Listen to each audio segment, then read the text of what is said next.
This Hawaiian Electric project involved replacing wooden structures with new monopoles on the island of Oahu.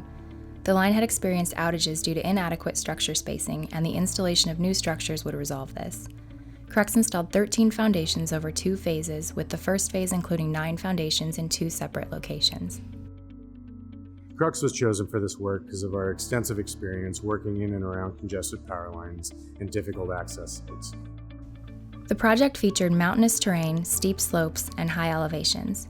Conventional access was not feasible and required all crews, materials, and equipment to be transported by helicopter. Keeping the lines in service was a priority, and Crux worked closely with Hawaiian Electric to accomplish this. Crux's equipment is small and is componentized so it can be broken down to be moved within tight spaces, and so that allowed Crux to be able to do the majority of its work while the lines were energized. For the work that needed to happen too close to the power lines, we worked with HECO at that time, and they were able to de-energize and ground them for short periods of time that allowed us to get the equipment either moved in, moved out, and then they would re-energize the lines. During construction, the owner determined Micropiles would be an efficient foundation solution at 4 additional locations. Crux submitted an expedited design package in less than 5 working days, successfully minimizing any project delays.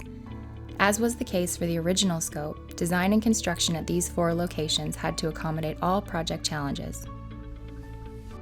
This project had a multitude of challenges, ranging from low overhead conductors that needed to stay in service during the construction of the project, along with high mountainous terrain that made it difficult to access, requiring helicopters to fly crews in and equipment, not to mention low visibility, high winds, rain. There was quite a few different challenges, and this project had all of them. Enhanced safety measures were incorporated to mitigate project risks. Crew members completed detailed refresher courses, including in-depth rigging training, rope safety, and helicopter safety. To accommodate the varying slope and steep cliff exposure, adjustable drill platforms with handrails were set at each foundation site. Despite the number of challenges, all foundation work was completed safely and with no service interruptions to Hawaiian Electric customers.